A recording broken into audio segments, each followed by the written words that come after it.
Hi viewers, welcome to our channel Nuha Construction. Engineer Sini Mohammed. நம்மளோட சைட்டுக்கு ஆப்போசிட்டில் உள்ள பில்டிங்கும் 4 feet டவுனில் இருக்குது. இந்த பில்டிங்கு இந்த சைட்டை விட 4 feet ஸ்லோப்பில் இருக்குது. ஸோ அதனால் என்னென்னா நம்ம டியூப் லெவல் கடத்தணும். அந்த ஃப்ளோரிங் லெவலுக்கு நம்ம லெவல் கடத்தணும். லெவல் கடத்தி வந்தோம்னா என்ன ஆகுது அப்படிங்கிறதுல இந்த மட்டம் வருது, இந்த மட்டத்துக்கு வருது, இந்த மட்டம் வருது. ஸோ அந்த ஃப்ளோரிங்க்கும் இந்த மட்டத்துக்கும் ஸோ அப்படிங்கிற நம்ம என்ன செய்கிறோம் அப்படின்னா, நம்ம ஒரே லெவலில் ஃப்ளோரிங் போடணும், பார்க்கிங்லாம் பண்ணணும், டைல் வண்டிலாம் மூவ்மெண்ட் இருக்கணும் அப்படின்னா இந்த பில்டிங்லேருந்து பார்க்கும்போது அந்த ஸ்ட்ரக்சர் ரைஸ் ஆகும், இந்த பில்டிங் டவுனாக இருக்கும். ஆப்போசிட்டில் வரக்கூடிய வெஹிக்கிளோ எந்த ஒரு இதுவுமே விசிபிள் இருக்காது. ஸோ அதனால நம்ம என்ன பண்ணுறோம் அப்படின்னா, கேட் ஓப்பன் பண்ண உடனே கார் வந்து டேர்ன் ஆகி இந்த பக்கம் ஹவுஸுக்கு போகிற மாதிரி, நம்ம சைட்டுக்கு போகிற மாதிரி டிசைன் பண்ணிவிட்டு இங்கேருந்து ஸ்லோப் கொடுத்து இந்த லெவலுக்கு என்ன செஞ்சுருக்கோம், எர்த் ஒர்க் பண்ணியிருக்காங்க. இப்போ தான் இன்றைக்கி தான் எர்த் ஒர்க் பண்ணுறாங்க. பண்ணிவிட்டு காலம் போட்டிங் காங்கிரீட்லாம் போட்டோடனே போஸ்ட் நிறுத்தி அந்த லெவலுக்கு என்ன செய்வோம், பீம்லாம் போட்டு ஒர்க் பண்ணுவோம். ஸோ நான் ஒவ்வொரு ஸ்டேஜ் பை ஸ்டேஜாக நான் சொல்கிறேன். ஸோ இந்த லெவல்லேருந்து இந்த லெவலுக்கு நம்ம வாட்டம் கடத்தி நான் லெவலாக கொண்டு வந்துடுவோம். கொண்டு வந்ததுக்கப்புறம் என்னென்னா, இந்த ஃபஸ்ட்டு ஸ்டேஜ்லேருந்து செகண்ட் ஸ்டேஜ் இந்த லெவல் வரைக்கும் நம்ம என்ன செய்வோம் அப்படின்னா, இதில் இருந்து டவுன் இறக்கி இந்த மட்டம் வரைக்கும் கொண்டு வந்துட்டோம்னா நமக்கு என்னென்னா, அங்கேருந்து சைட்டில் இருந்து ஸ்ட்ரக்சரில் இருந்து என்னென்னா ஒரு இந்த சைடு 19 feet வரும். ஒரு ஈவனான ஃப்ளோரிங்காக வந்துடும். கார் வந்து இந்த பக்கம் நம்ம பார்க் பண்ணுறதுக்கு ஈக்குவலாக நம்ம என்ன செஞ்சிடுவோம், போயிடும். அதுக்கப்புறம் என்னென்னா,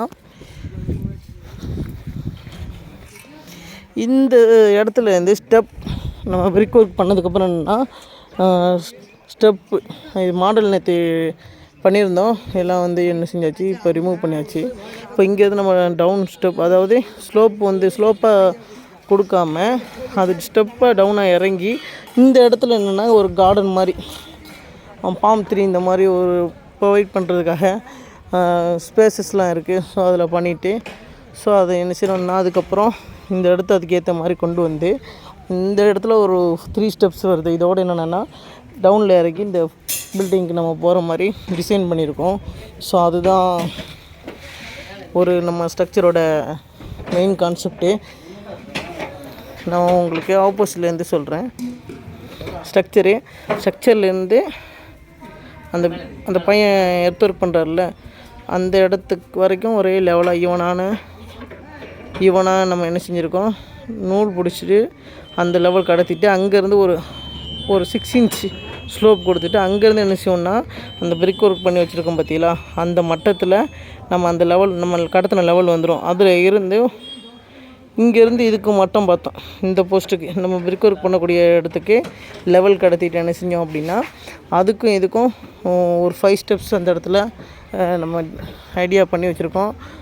அந்த லெவலை வந்து என்ன செய்யணும், அது கடத்தி இந்த ஏரியாவில் வந்து நம்ம என்ன செய்ய போகிறோம்னா கொண்டு வர போகிறோம். இந்த பீம் அப்படியே போய் இந்த எல் ஷேப்பில் திரும்பி அந்த பீமோட கனெக்ட் ஆகும். ஸோ அந்த ஆப்போசிட்டில் என்னென்னா ஸ்விம்மிங் பூல் வருது, இந்த ஏரியா ஃபுல்லாக ஸ்விம்மிங் பூல் வருது. ஸோ இதை வந்து பற்றி நான் அடுத்த வீடியோஸில் நான் போஸ்ட் பண்ணுறேன். ஸோ நமக்கு அந்த மட்டத்தில் இருந்து நம்ம மார்க்கிங் படி என்ன பண்ணால் அங்கே 4 feet வருது. அந்த 4 அடி சொல்லியிருந்தோம். 4 அடியிலேருந்து என்னென்னா ஒரு 6 அடி டவுன் பண்ணி ஸ்லோப்பு கொடுத்து அங்கேருந்து என்னென்னா ஒரு 5 steps வருது. அந்த ஸ்டெப்ஸோட மட்டும் அப்படி லெவலாக இதுக்கு ஈக்குவலாக வந்துடும். இதில் இருந்து நம்ம என்ன செய்யணும், பிரிக் ஒர்க் பண்ணிவிட்டு அங்கே ஒரு பெல்ட் அடித்து என்ன செய்வோம்னா, இந்த ஸ்ட்ரக்சரை 3 ஸ்டெப்பு எடுத்து ஃப்ளோரிங்க்கு நம்ம கனெக்ட் பண்ணுறோம். இந்த ஃப்ளோரிங் வந்து ஈக்குவலாக இந்த பில்டிங்க்கு போகிற மாதிரி நம்ம என்ன செய்கிறோம் பண்ணுறோம். இதுதான் இந்த சைட்டோட ஃபுல் கான்செப்ட்டு. ஸோ அந்த வீடியோஸ் தான் நான் ஒவ்வொன்றா உங்களுக்கு டெலிகாஸ்ட் பண்ணியிருக்கேன். அது எப்படி பண்ணுறோம் அப்படிங்கிறதையும் தாண்டி அதில் எவ்வளோ வேலைகள் இருக்குங்கிறத நீங்கள் இந்த சைட்டில் நான் போடுற வீடியோக்களை வச்சு உங்களுக்கு தெரிஞ்சிருக்கும். ஸோ இதுதான் நம்ம ஆல்ரெடி நம்ம இந்த இடத்துலையும் நம்ம காலம் பீம்லாம் போட்டு எர்த் பீம்லாம் போட்டு இப்போ நம்ம வச்சுருக்கோம். இந்த வீடியோஸ் நான் ஆல்ரெடி போஸ்ட் பண்ணியிருக்கேன். இது எதுக்காக பண்ணோம் அப்படிங்கிறதையும் நான் சொல்லியிருக்கேன். ஸோ இந்த இடத்துல ஒரு பிபிக்யூ செக்ஷன் வருது. ஸோ அதை பற்றி நான் அடுத்த வீடியோஸில் நான் போஸ்ட் பண்ணுறேன். மேலும் பயனுள்ள தகவலாக இருந்தால் நம்மளோட வீடியோஸ் லைக் பண்ணுங்கள், கமெண்ட் பண்ணுங்கள், நம்மளோட லிங்க்கை சப்ஸ்கிரைப் பண்ணிவிட்டு ஷேர் பண்ணுங்கள்.